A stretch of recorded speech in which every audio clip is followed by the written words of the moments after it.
လူတွေ like recruit လုပ်တဲ့အခါမှာလည်းသူတို့မရနိုင်တော့ဘူးနောက်ပြီးရှေ့တန်းမှာလည်းသူတို့အများကြီးအကြဆုံးတာတွေများတယ်နောက်ပြီး surrender ပေါ့နော်လက်နဲ့ချတာတွေများတယ်နောက်ပြီး defector တွေများတယ်ဆိုတော့လေအဲနောက်ပြီးလည်းပြီးတော့သူတို့အနေနဲ့ကျွန်မအများအားပြောတာဆိုပဲနေပြီးတော့မှသူတို့ရဲ့တပ်ထဲမှာသူတို့ရဲ့ဗါလဲ soldiers တွေပေါ့နော်ဘယ်နှစ်ယောက်ရှိမှသူတို့အသိချာမသိဘူး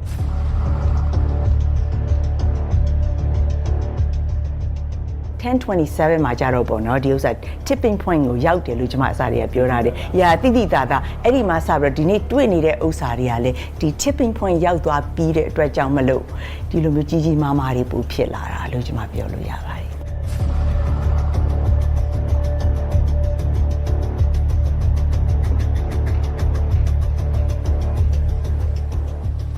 Mingalaba.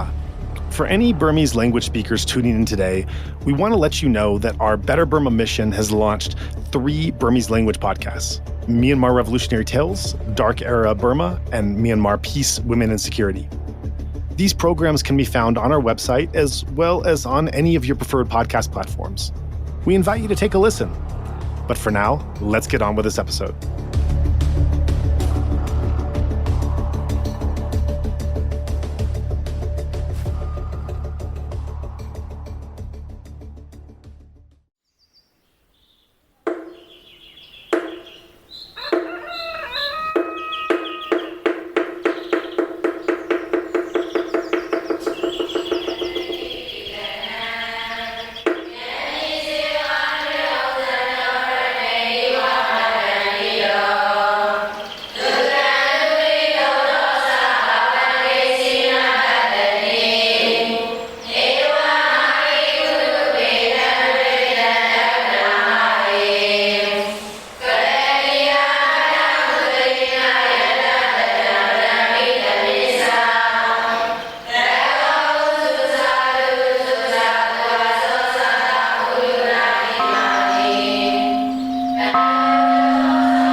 I'm pleased to be joined again on this episode of Insight Myanmar podcast with Mie Mie Wynn Bird. Mie Mie, thanks for sitting down and having another chat with us. Well, thank you for inviting me. So the last time we talked, it was in the wake of the devastating 7.7 magnitude earthquake in the Sagaing region, and you referenced your background with the U.S. Army when in the last major natural disaster in Myanmar, Cyclone Nargis in 2008, and used that as a reference point for looking at the recent earthquake. But this time we're checking in with you about a range of other topics. So we're excited to get into that with you. And the first of those is a topic that you brought up where we began to examine this issue of morale. And morale can mean things in daily life, certainly, but it also has a very specific kind of connotation when you're talking about leading men into battle. Mm-hmm. And so I wonder if you could first start by breaking down what is morale, why is it important, and then get into the role it's playing in this particular conflict. Yeah. When you are leading troops, morale is something that we have to pay a lot of attention to. The morale can make or break your team's performance. And so when you have a very highly motivated soldier, who you will have to ask at some point in time to put down his life, for the mission or for the country, for his buddies, right? So that will to fight, that morale is really one of the key factors as a soldier, as a military unit. So we are taught to how do you keep your troops' morale up, and teamwork, empathy, taking care of your soldier. We always say people first, mission always, because people, soldiering is a people business. Mm-hmm. It really is behind every weapon. There's a human being, whether it be pulling the trigger or directing it, right, controlling it, making a decision whether to use it or not to use it, right? So that human beings is always related to their mindset, their morale. So that's why in soldiering that morale is one of the most important key factor as a military officer that we have to pay attention to. Right, so you're bringing your understanding of morale from the way that it's understood and practiced in U.S. military forces and bringing that into examining the Myanmar conflict. And so then taking it a step further from the development of morale, what are the implications of what good morale versus bad morale as a team of soldiers, how that impacts what they're actually doing on the ground in terms of what they can and can't do? Yeah. Well, morale, one of the things, to keep morale up of your troops is they feel like they're fighting for, something bigger, right? Something bigger ideas, bigger ideals. And then also second is they have a trust between the soldier and the officer, right? The leaders that is being led. So all these things goes into the soldier willing to do what is needed to get things done, and at times to lay down your life for your buddies and your troops. So that's why we pay attention. And I think you and I talked about a little bit about Slim, right? William Slim in World War II. He got kicked out of Burma, and then he by Japanese. And then in order for him to come back, he said it was not the firepower, it was the morale, right? Because when he got kicked out, actually his soldier morale was really, really low, and then he has to rebuild them, and then he attributed to that was the key element that win back Burma. So these are historical examples, but also I personally have seen it, with my soldiers. So it's really, really important to winning battles. Is key is your soldiers' morale. Yeah. You said that you've seen personal examples with your soldiers. Can you give examples of that? During first Gulf War, I was at the very tactical level, so I was directly leading soldiers, and we were moving ammunition, and it was. I don't know if I want to tell the entire story, but it was my soldiers' morale that got us. We broke record in moving ammunition. My platoon moved more ammunition than the whole company, and it was because they felt like I care for them, right? And I took care of their welfare. I was really very concerned with their safety. I will never allow them to do anything that is safe. And if I see there's unsafe act, I will risk my. Sometimes my commander's wishes, I would go against it to shut down the operation. So when they saw that, they were like, well, our lieutenant really care about our well-being. So then when I asked them to do a lot, they did. And also one of the things was, as a second lieutenant, I don't know much about ammunition other than I learned in books. So my soldier, my platoon sergeant, he was 40 years old, Vietnam vet. He was my dad's age. I was, but I'll rank him, and I was responsible for making the mission accomplishment. So I would do a lot of logistic and all the resources that they need to do their job. And then once I'm done with it, I would jump in like any other soldier, and then I'll just start helping, working on the ground. And I think that they felt like I was leading by example, right? I was not asking them to do things that I wouldn't do myself. So I think that also, they said, motivated them. They said, sometimes I keep on going, and they said, well, our little lieutenant is doing it, so we can't stop either until she stops, That's a great tangible example. And I think people listening to this, in whatever professions they're in, from organizations, family units, whatever, I think they can find their own examples from their experience that show what happens when there's that cohesion and that, as we're calling it, morale.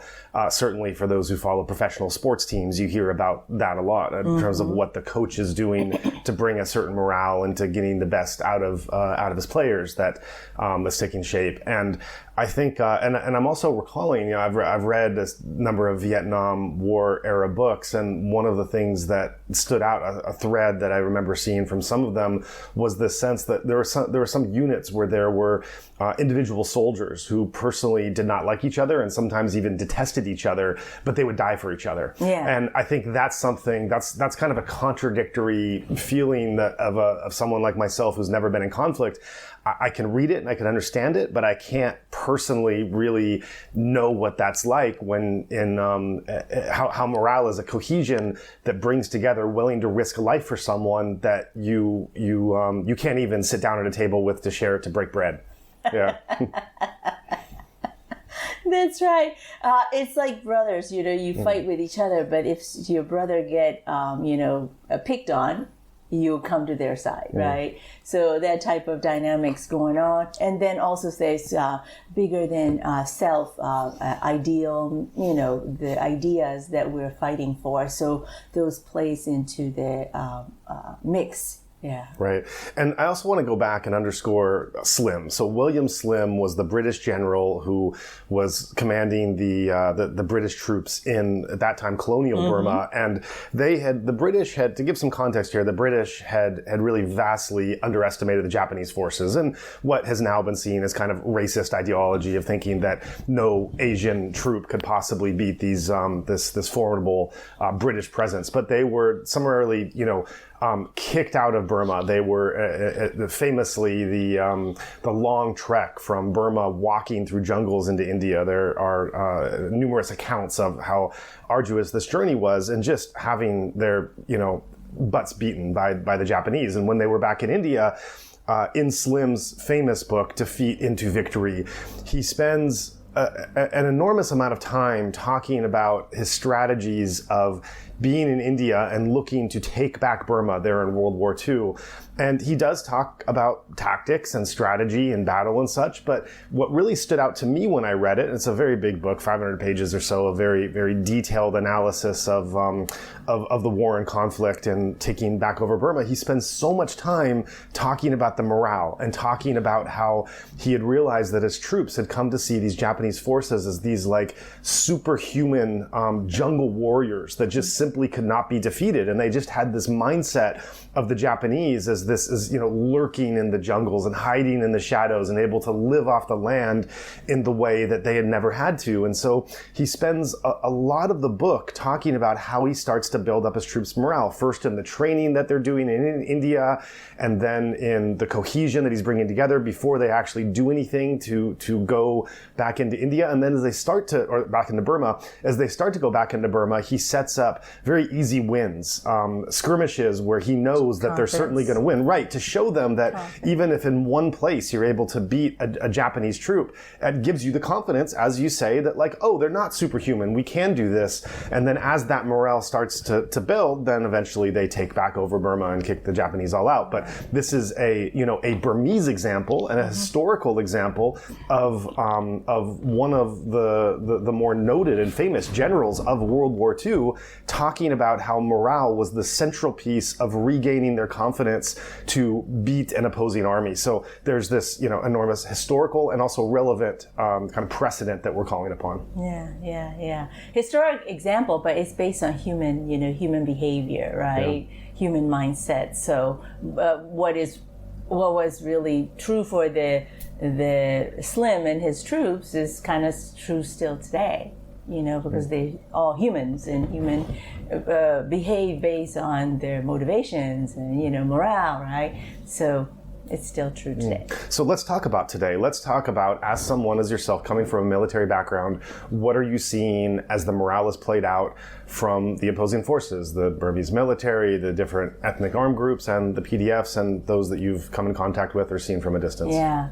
I want to start with some of the Western analysts, that military, security analysts that are really evaluating what's happening with the Myanmar conflict, and they're great analysts, But I think that if you've never led troops before, you really don't understand or put emphasis on that morale part of the battle, or what's happening. So I think they discounted a lot, and I think that discount or less, the lack of emphasis on that. Really, at the outset, they said, when the coup happened, they said, oh yeah, military just too big to fail, the people just don't have enough firepower to get it back. But they really discounted people's will and their motivation, right? The morale, they completely rejected the military, and they just so against the military, not only against military, but they would never again, right? This is our last battle. This is our last battle. So that got them through, lack of firepower. They started with muskets. Now their, military is on the run, right? Military only can control now a fifth of the country territorially. And the opposition coalition side control 40, double the amount, and of course the remaining 40 is being contested. And a lot of the,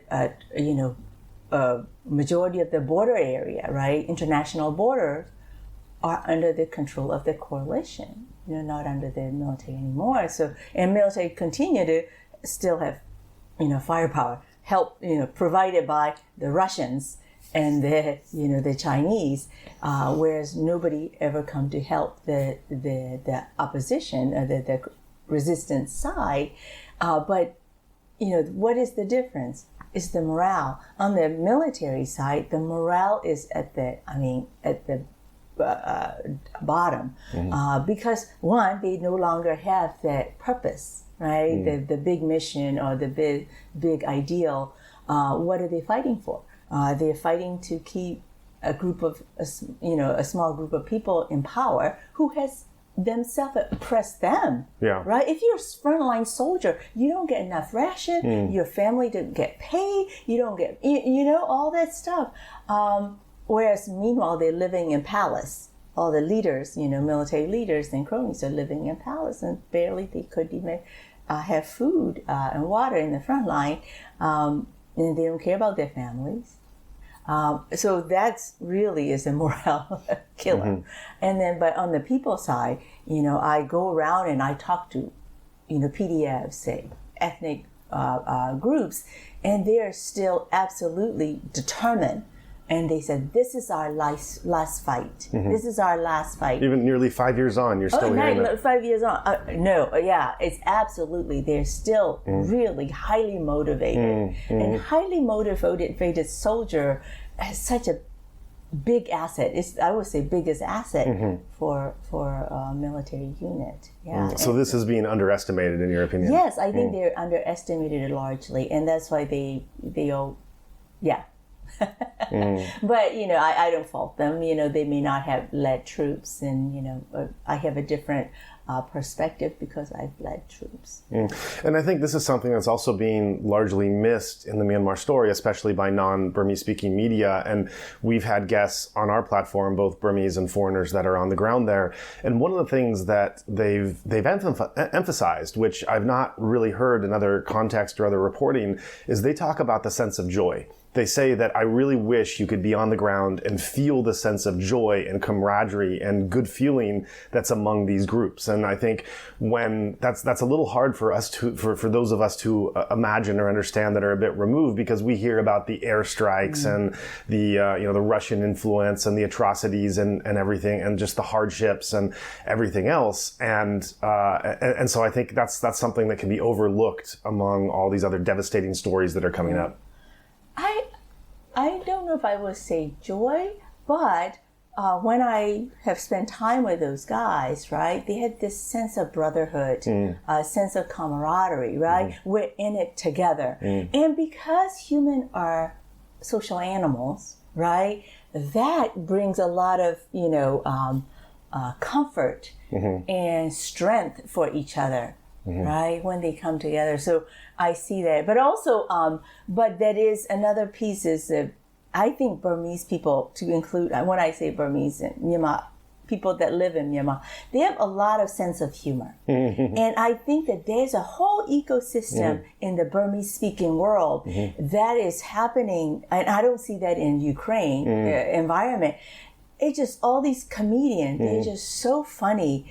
And that keep them also, the opposition, the resistance forces motivated, as well as it's just very funny, very funny. It's like there's people like Saindi, Bao I think there's something like Yatia Sapie, something like that. I mean, they're just making fun of Myanmar. They're making fun of Myanmar, but they're making fun of, the military, the absurdity of what they're saying, right? They do one thing and they right now they've been pushing out, we're trying to, bring peace, right? But on one hand, they've been bombing, right? Relentless bombing.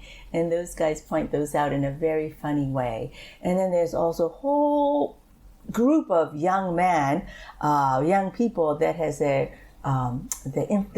influencer. They continuously, provide that motivation, reaction, pointing out the absurdity, and also, each of them like at least 500,000 views every day, right? So there's a whole ecosystem on the. And then you have all these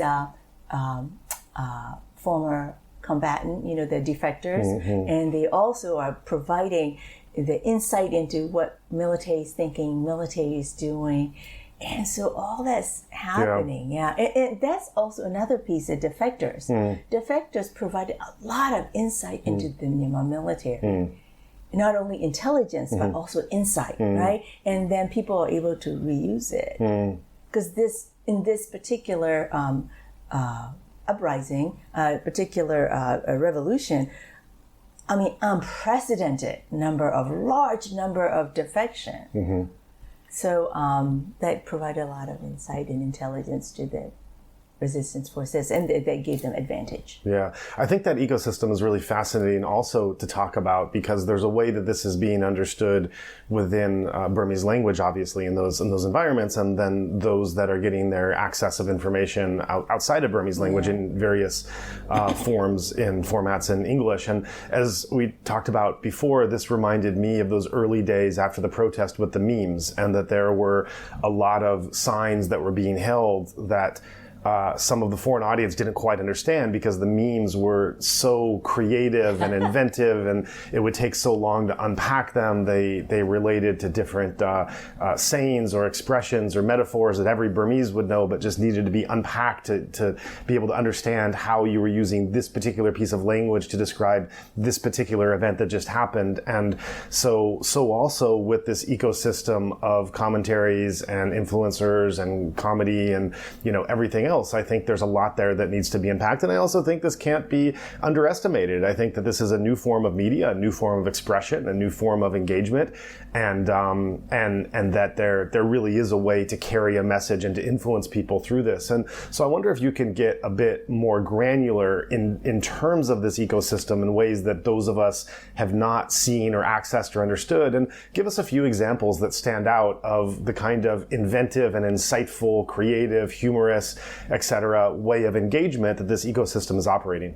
Yeah, that whole ecosystem is also a key to keeping people mobilized and motivated, right? Mobilized and motivated. So, for example, there was two comedians, Bao and Saindi. They started doing. They're both their uncle and nephew pair. And they pretend like the uncle is the one of the military leaders that working for Myanmar, and the Bao is the young officer, have to go in a daily briefing of what's happening on the ground, and he would. They would actually get the real news, real information, but they would put the absurdity of it, and then they would say how many people die, right, from the military, how many kill in action that day, and they would come up with so many different ways to say they were kill in action in a very funny way, right? So you just you're in stitches because they're just so funny, And people listen to it. There was like 1 million, 900,000 every day. People are looking for that in 20 minutes. And I was told that military will start watching them because they're not really getting real information from their own channel because of corruption. People don't report exactly what's happening. They always send the good news, but they would start watching this pair to get the real data. Because those guys are using real data, but they put it in a funny way, and people just love it, right? So everybody look forward to them every morning. And I myself, I do that too. I'm getting ready in the morning, and I have their act going in the background. So I guess all this then brings to question. We've looked at the way that the resistance side, both in and out of the country, has been keeping up the morale and keeping and sustaining themselves to keep up the effort.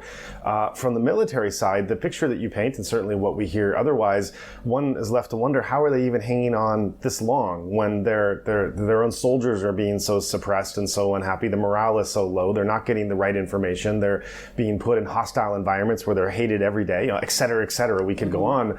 Obviously, there's the technical advantage that have, but that can't be the only reason. What's your thought as to why they're despite these obstacles, the military is still the force that it is? Right. Well, military is able to leverage the international system, right? Yeah. International system of needing visas and passports and all that, right? So the opposition, they have to flee. So some of them don't even have the passports, and so they're able to impede on international travel to advocate for Burma, Myanmar, right? So that's one of the reasons also that we don't hear too much about it, because they play the international system. Even like latest thing, right?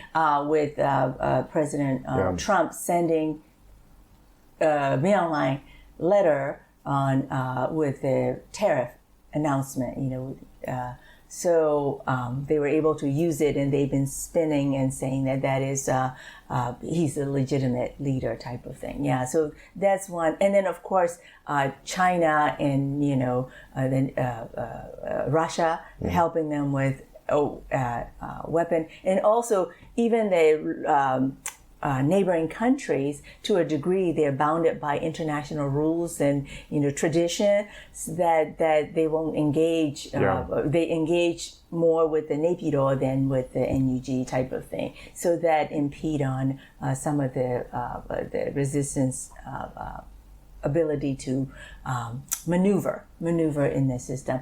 Another thing is, of course, they have a lot of money.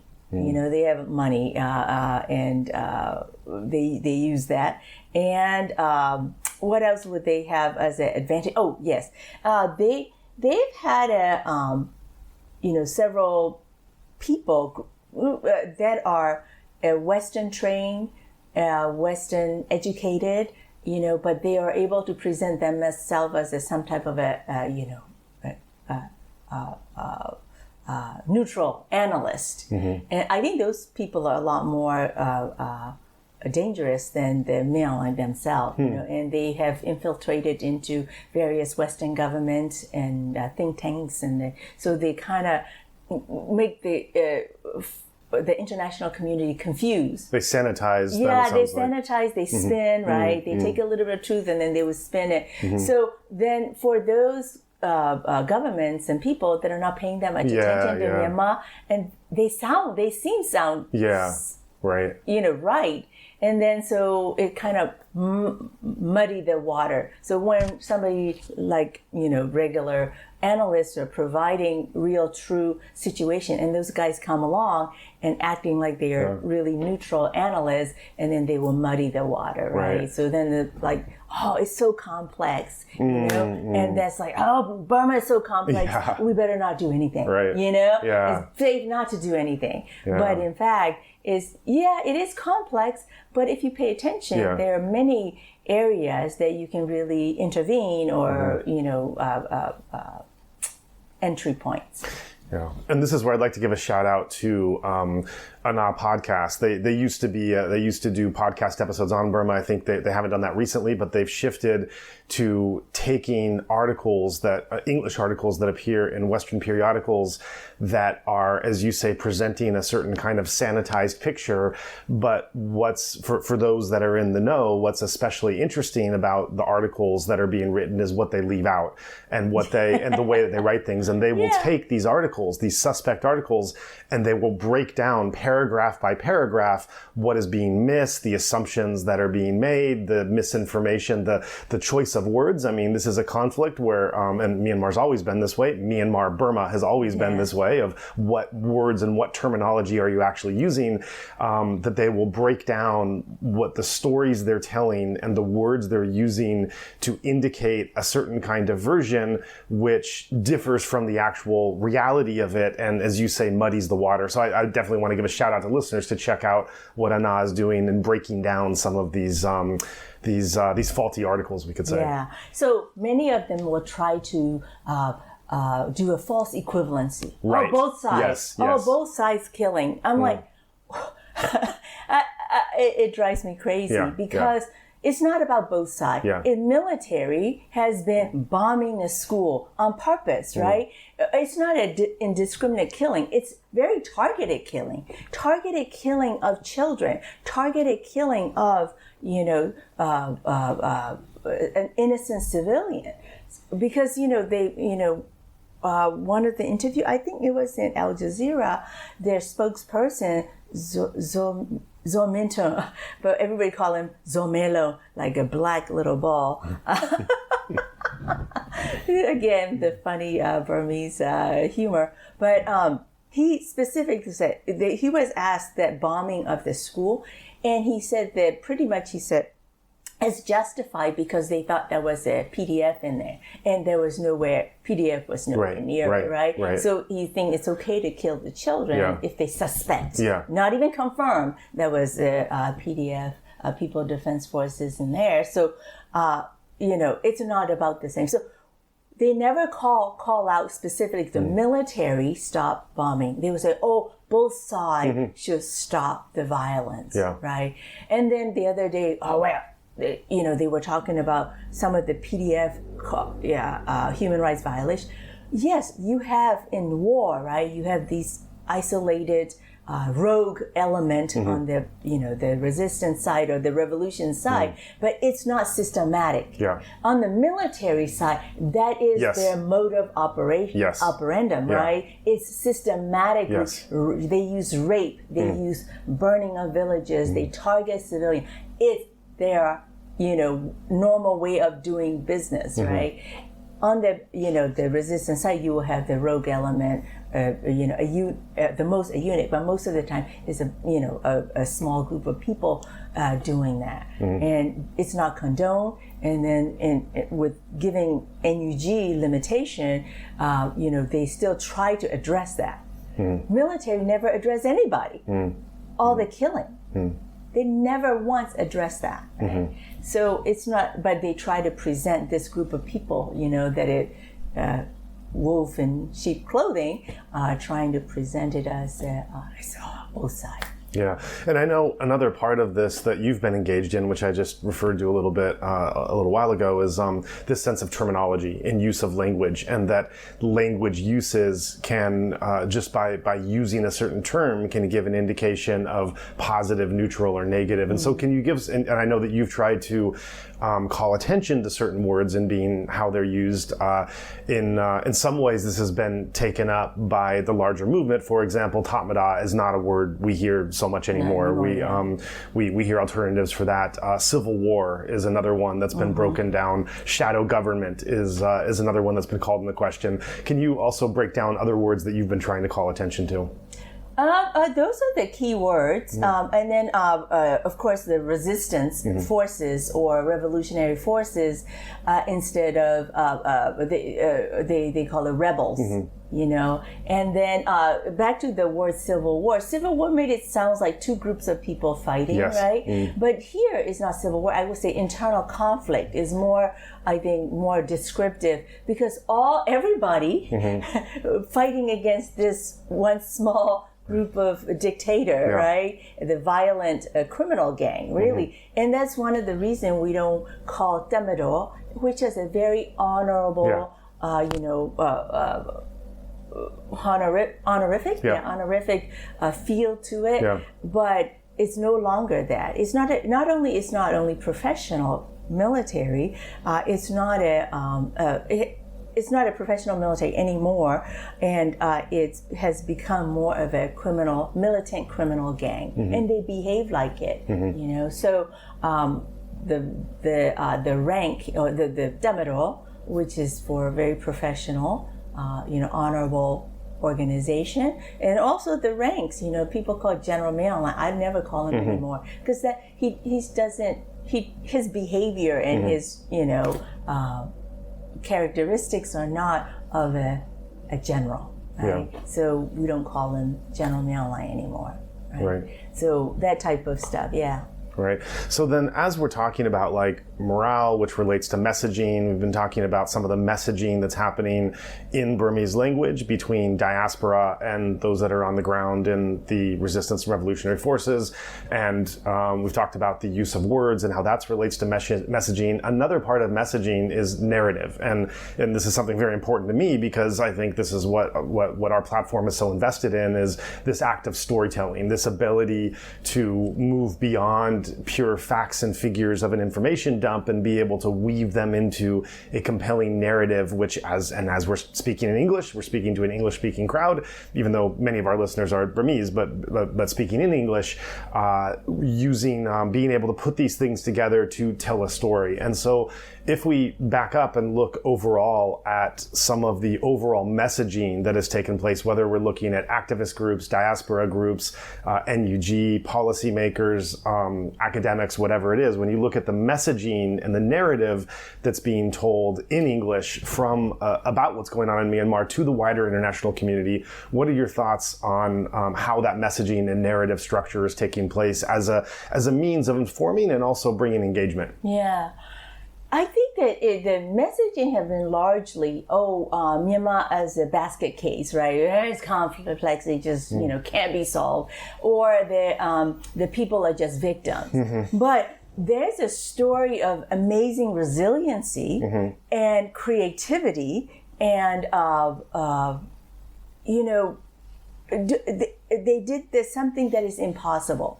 So, for example, like I said earlier, people always say, the people can't, resist the military. Military will win again because of the firepower-wise, right?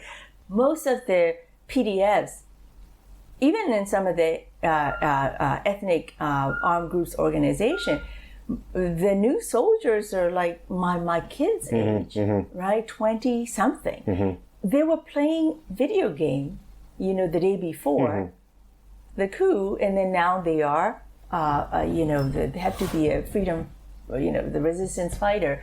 But now, imagine if after 4 years, military is losing almost every battle on the ground. Yeah, right? Amazing, right?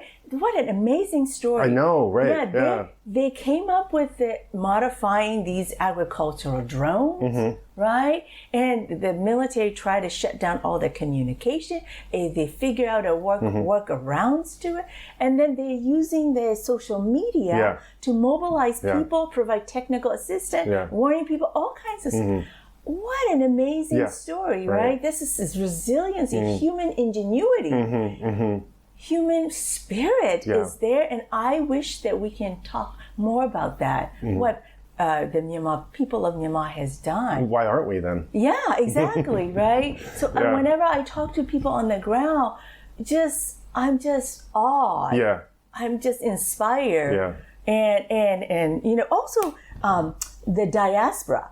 There's another one that people have discounted. A lot of the military analysts, they're only looking inside. Diaspora, outside, is also a part of the fight. Yeah. They are providing technical assistance, right? They provide the international support. They're providing money, right? So, and they provide morale. People feel like, oh, people outside are still helping us. So I'll tell you a story. When I went to, last few years, I was going and doing town hall meeting throughout the United States, as well as in, Japan, Korea, Australia, Europe. And everywhere I go, I see a lot of people of all generations. My parents' generation, my generation, my kids' generation, they're all there. And all these old ladies will come up to me and they're supporting. Old lady. And specifically, I remember in New York, in Queens, this lady, she's 82 or something like that. And she makes food and she sells every weekend. And the money that she gets, she donates to the PDFs. Wow. Right? And the day I saw her, she made shrimp curry. And she bought shrimp and then she peeled shrimp and then made curry, right? And she has arthritis. It was the winter time, right? Wow. And with her arthritis hand, she peeled all that shrimp, right? Deshell them, and then she made that. And she has been doing that since the coup, right? Since the resistance started. Wow. And she came to me, that's all I can do with the me, right? But, but she does it and for her, she's an American citizen now. She's too old to travel. She will never benefit from the Burma independence. Yeah. Right. Right? The democracy that will arrive. But to her, she said that's the inheritance that she wanted to give back to them. I mean, she is the typical of a lot of the older generation that are doing. That's amazing to hear, and I think that that again, these are stories of happening within the diaspora's relationship to the revolutionary forces. But then it's another matter, the communication and the narrative from the diaspora or the NUG to the international community, because frankly speaking, we're not getting this message so much. Or this is coming out in some channels, but there is, and I think you could find. I think it might be in some cases the exception proves the rule. Like I think you could point to the Chin community in Indiana and the amazing work they've been doing with lobbying. Or I was just in Oslo, and the work of the Oslo diaspora and some of those people were just really stood out as something special and bridge building and making those connections. But in other cases, and we talked about this before, sometimes when there has been a prominent international audience, there has been a story of victimization, and there's been a real leaning in to the devastation of this victimization. And so I wonder your thoughts are, what are the dangers of when you have that international audience and that forum to speak, and you lean into a story of victimization as you build the narrative rather than of resilience and strength? What do you think are the reasons that story is being told instead of the other, and then what are the dangers of doing so? Right. So when you're so victimized, right, and over time people get fatigued, the donor fatigue type of thing, right? And when is it going to end, right? It's a human nature I've observed, is that people don't like to help people that are not helping themselves, right? And also people like winning teams. Yeah. More you win, more they will come and support you, right? Losing team don't get the support. So I think that the fact that now the resistance forces has controlled double the territory compared to the military, that story doesn't get told. Yeah. Right? And people know, hey, look at the Burmese people without any help from anyone, with them and diaspora, has kicked the crap out of the military so far, right? And if you wanted to just help a little bit, we can get to the end state faster. And the thing is, I think that they don't need any help from anybody if China and Russia is not helping to the military, right? They could have done it already. Actually, I think we would have seen the end state already if China didn't jump in and then created all this, created all this support for the military after the 1027 Operation 1027 at the end of 2023, right? Yeah. So they would have, I think, gotten it already, but it just China got in the way. Yeah. But I think that China is going to find out that no amount of help from China will ever put military back together. Yeah. This Humpty Dumpty is not going to be put back together because of the morale, right? It's rotting from inside. All the corruption within the military is crushing their people's morale.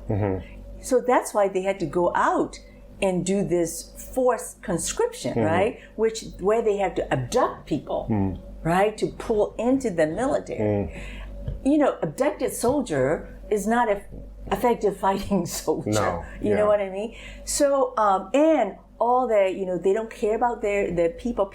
The soldiers know that the leadership don't care about them. So why would they fight for them, right? And then all this corruption is eating away all the supplies and all the resources. So for example, you will have 10 killed in action in the front line. The commander will only report 2, but he will still collect 10-person salary and pocket 8.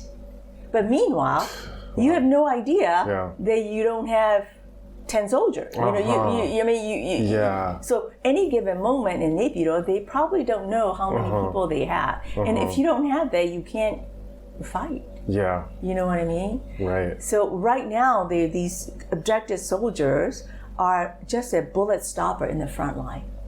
That's it, They don't really care. They don't expect them to survive. It's just using those body to waste ammunition of the revolutionary forces. That's it. Right. They know they're going to die. They get pushing them out. They don't care if they die. Yeah.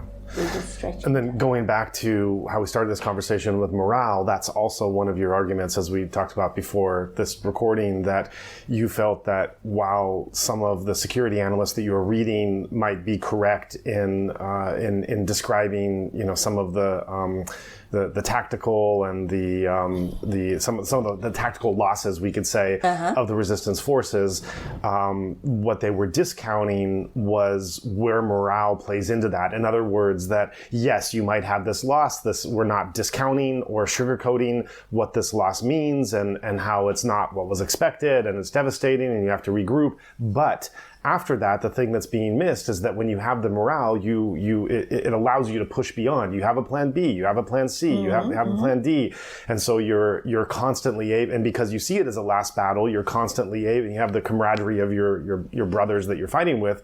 You have the ability to be able to look at, okay, we'll pick ourselves up. We've done this a million times again. What do we do next? What do we do next? Whereas the morale not existing, as you've laid out in so many ways with the military, that with the morale not existing on the other side, that you can't just look at this kind of messy conflict battlefield alone. You also need to look at where the morale is playing into the different sides and different factors, and that's the part that's being missed. Yeah. Absolutely. Right. And I think certainly we could look at examples like Afghanistan and Vietnam, where there have been massive advantages from one side that is, underestimated, or even, I don't know, maybe even Iraq, of where there have, where things have not progressed to the point that the greater force would have liked because of this underestimation of those that had people's will. Yeah, people's will. Right. And the morale.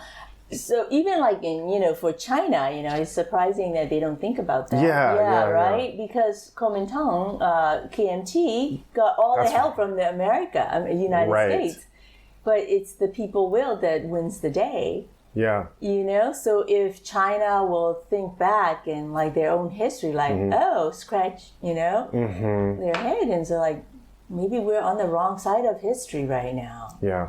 Or maybe we're betting on the losing horse, right? Right. So, like I was saying, the diaspora and another group of people that are really critical in this fight is the involvement of women.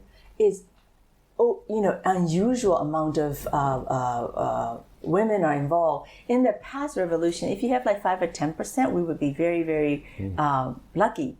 But now our data is showing like nearly half is women. So all their talents, their capabilities are coming into play. And it has to do with the, I think, during the 10 years of Myanmar democratic transition, a lot of aid packages came into Myanmar with the women empowerment piece, women, peace and security type of thing. And that really opened the eyes of the Burmese Myanmar women, people of Myanmar, they're women. And also they got the training in, education to have the capacity.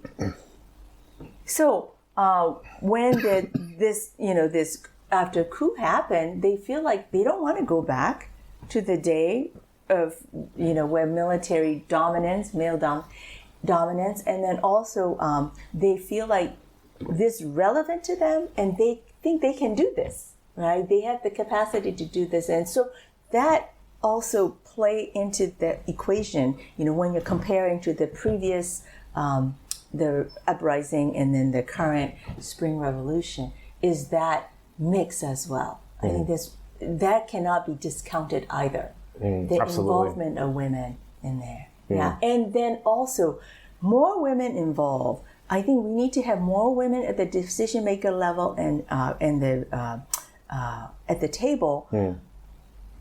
After we win the war, we got to win peace. Yeah.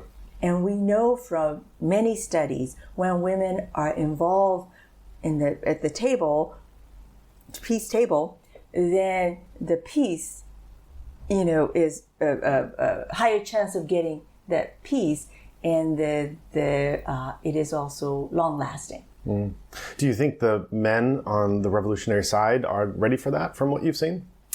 Well, I think that they're still struggling. It's because it's a cultural,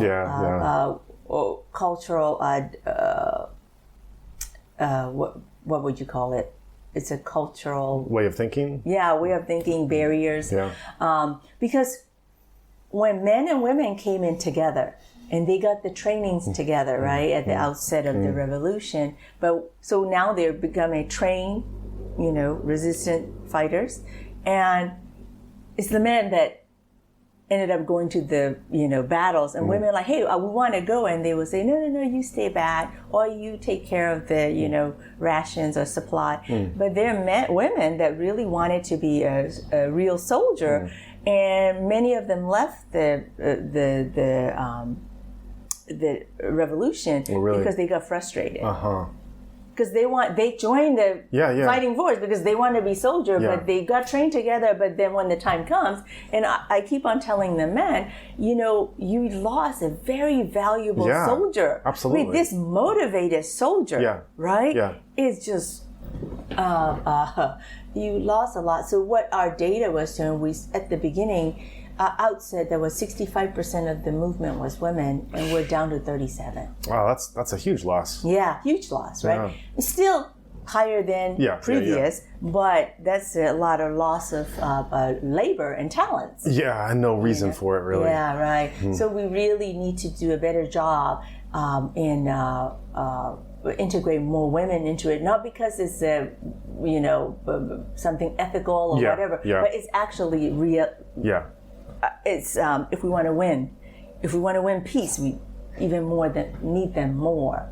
So there are a lot of groups that are doing women empowerment, women peace and security, and I really appreciate it. I think it needs to, but those programs work with women, trying to get their capacity up, their empowerment. But we also need to work with men. We need to create a whole army of men champions. Who will help work together side by side with the women to break these barriers, right? Social barriers and cultural barriers. Yeah. How can that be done?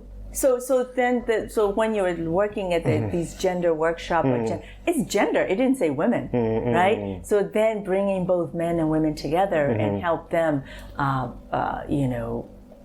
increase the capacity to change these not very useful cultural barriers. Yeah. So whenever we think about gender, they think of men versus women, right? But I want people to think more men and women, right? And women. They come from a different perspective sometimes, and we want the difference make. And we know from the many studies, right, when we have men and women working together, those teams are a lot more smarter. And not because there's a saying like, if you want a team to be smarter, just add women. And in that particular case, it's not because women are smarter than men.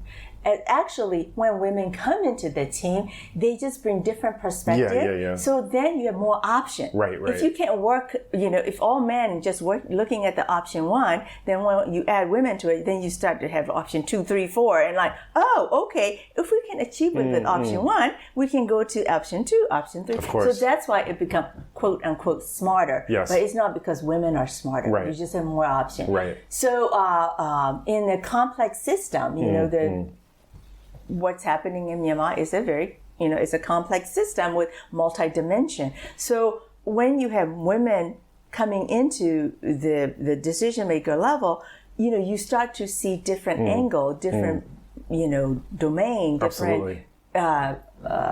So if you can't if you can't solve the issue from this one domain, then you have more option to solve it. So I think that more of it just women training, I would say men and women training together.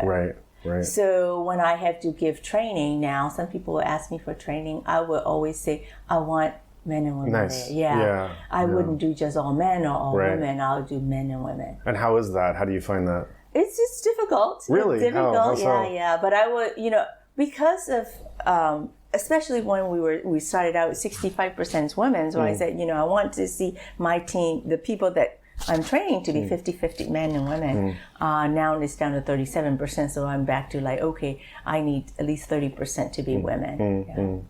So as you bring these women into the training room and try to and make sure that there is some representation there, you mentioned some difficulties that you face in that situation. What's the nature of those challenges? Yeah, so you have to kind of teach them different way to listen to each other.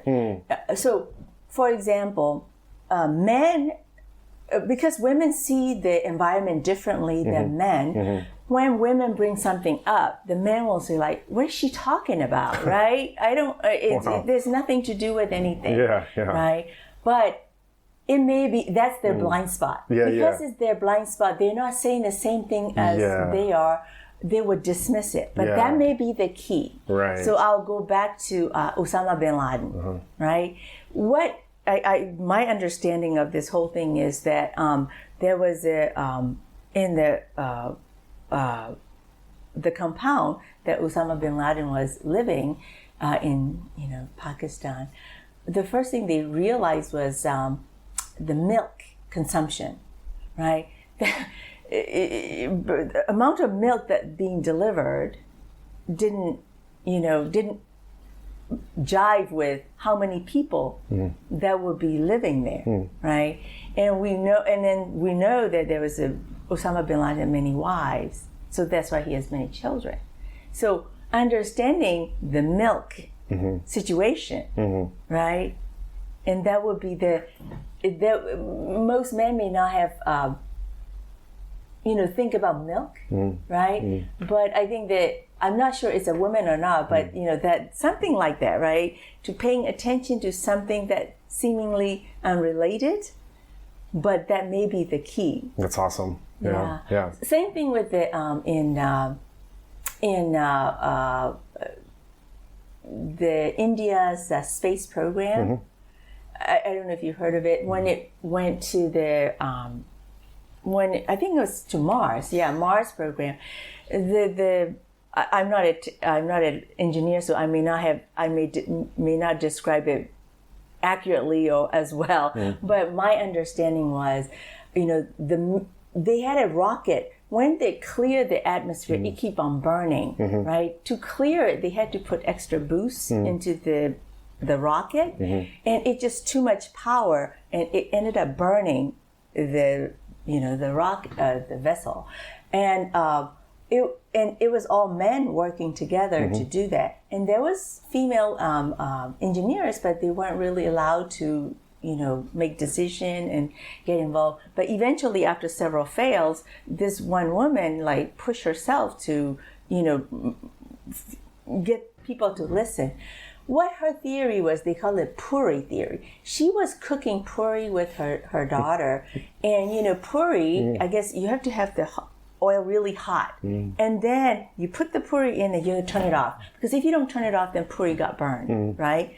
So that was her thing. That's so the incredible. Rocket, right? So she's thinking that like puri, if once it's clear then we got to turn off.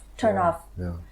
And sure enough, they tried that, and it was successful. Amazing. On Mars or wherever they made it to. Right. Yeah. But that was, about different experience. Most men may not cook puri, so they may not understand it. But she's cooking puri, and that's what came into her mind. Like, hey, we're burning the puri. Wow. It reminds me of reading about some of the history of anti-Semitism in Europe. And where I'm going with this is that the exclusion of Jews in many of those European countries, and I might have my facts wrong, I read about this a while ago, but my memory is that at some point France started to allow Jews more participation in the country, but not from a volition or a motivation of wanting to be progressive or wanting to be inclusive or, just having these high-minded ideals, simply for the realization and the fact that you have this entire population of people. And, as we say, it's not that there's one type of people or gender or background that is more intelligent. It's that they bring different things in. And of course, Jews famously have been talented at certain kinds of, business and other occupations back then. And so, having a whole subset of a community that was not allowed to participate in a country's activity was, what is that going to do for the economy, whether it's women or whether it's Jews or something else? And so it was, while there was kind of a mixed feeling historically in terms of, some aspects of anti-Semitism and some ceilings in terms of what the Jewish community could do, they did allow more inclusion based on, just pure economics than other countries, and then benefited as a result of this because, of course, you're bringing this community in. If we expand the thinking from looking at, where and how women are included, and looking at that Jewish example where, well, obviously the number one thing that comes up in Myanmar is the Rohingya and the 1 to 1.5 million displaced people that are in Bangladesh, and thinking about, looking at this not just from doing the right thing or being progressive, or if you want to use the charge word, being woke, looking at it not just from this perspective, but looking at it from, if you just simply see that different individuals and members of communities brings different skills and gifts and talents, what are you doing to your aims of your society and what you're trying to build if you're excluding all of this talent and all of this potential of what people are willing to offer? I mean, how many stories have you heard of Rohingya that have had, medical degrees and teaching degrees and engineering degrees that just have no future? And as terrible as that is on an individual level, to have that level of, that amount of things you can do in life and not be able to, well, just remove that for a moment and look at what you're excluding in society. I mean, how much does Myanmar itself need these skills and to, based on, biased, racist kind of outlook, to be prohibiting these people with high degrees of skills or potential to develop those skills?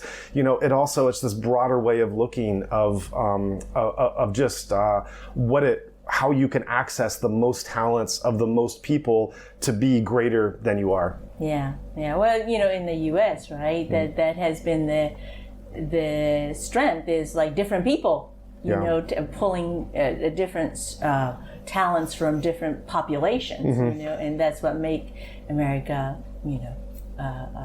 prosper and become the powerful nation. So similarly, yes, and especially in post-conflict Myanmar, right now they were saying like birth rates are falling. Of course, many men would have died in battle. So they will need the population, all the population they can get for redevelopment. So post-conflict time. So I think that they should, it will be good to integrate, Rohingya back into the population. They will need that. Yeah. So just one final thought as we close, to bring in another element that we talked about in our conversations before this recording. We were looking at how Ukraine is being framed versus Myanmar, and how there's a more obvious connection that the West and especially Europe has made of this buffer against an advancing combination of corruption and oligarchy and authoritarianism and all these other kind of bad things, and that if Ukraine gets lost to this approaching storm, then Europe is coming very soon after. And that it's a similar thing, that in Myanmar you have a country where you don't need to try to convince the people the values of democracy or an inclusive society or a progressive society, that to a large part this is already being understood and integrated. They're fighting for these ideals that is in jeopardy in many other parts of the world. So Eastern Front and Western Front, right? The Ukraine is trying to fight off the authoritarianism in the Western Front, and then Eastern Front is Myanmar. Really, Myanmar is the last democracy on the mainland Southeast Asia. Right? If Myanmar is gone, then the whole mainland Southeast Asia, it will be Myanmar, Thailand, Laos, Cambodia, Vietnam. None of them will be a democracy, and at the southern part of China.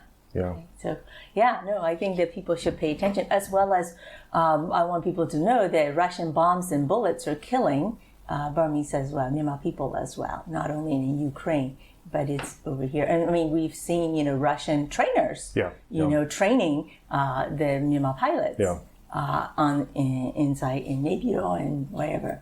All these, plane they bought from, Russia are being serviced and, trained by the Russian pilots. So, Great. Well, it's an interesting thought to end on, and another kind of narrative entry point for how this can start to be framed.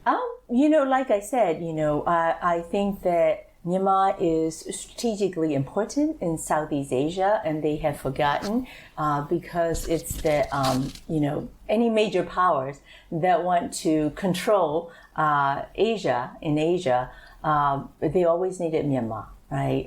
The British wanted it, the Japanese wanted it, and this moment in time, China must have Myanmar in order for it to control Asia. Asia Pacific. So I think people should pay attention to that. And also, the Myanmar story is not a story of victims, is an amazing resilience and human ingenuity and commitment is, playing out there. So I think that, there's a lot of inspiring story if you look. And I would add that even the French wanted it in the 19th century. They saw it as a key to Asia. So I think as far as you go back historically, I think you find precedents of different powers coming in and seeing it as the key to something to access beyond its own point. It's a key terrain, key a geographical location, but as well as it's full of natural resources, right? Yeah. And Myanmar is one of the large provider of rare earth minerals. Yeah. It has oil. It has all kinds of minerals like copper and all these special aluminum, even uranium. In addition to a very long coastline, 2,000 kilometers. So all this makes Myanmar a very, very key, I think, country. But I think a lot of the Western country has forgotten about it, and that's why I have written many articles and papers and chapters about how Myanmar is a strategic blind spot for the U.S. and the West. Yeah.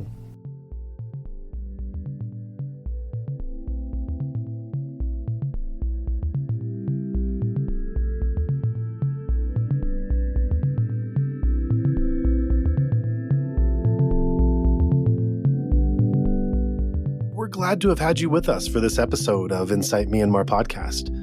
You might know that beyond sharing stories and conversations on this platform, we also carry out humanitarian projects through our nonprofit mission, Better Burma. As we all know, the challenges these days are vast. But so too are the opportunities to provide meaningful support. Your contributions go towards supporting critical initiatives, such as providing food, medical supplies, and basic necessities to internally displaced persons in conflict zones. You can help to fund healthcare services that save lives and bring dignity to those in need. Your generosity also supports education efforts for children, helps mobile medical clinics, and provides care packages to political prisoners. Just to name a few of the many programs we sponsor, you can support these impactful efforts and directly contribute to our projects, which uplift and empower those most affected by this crisis in Myanmar. Visit betterburma.org/donation to join us in this mission.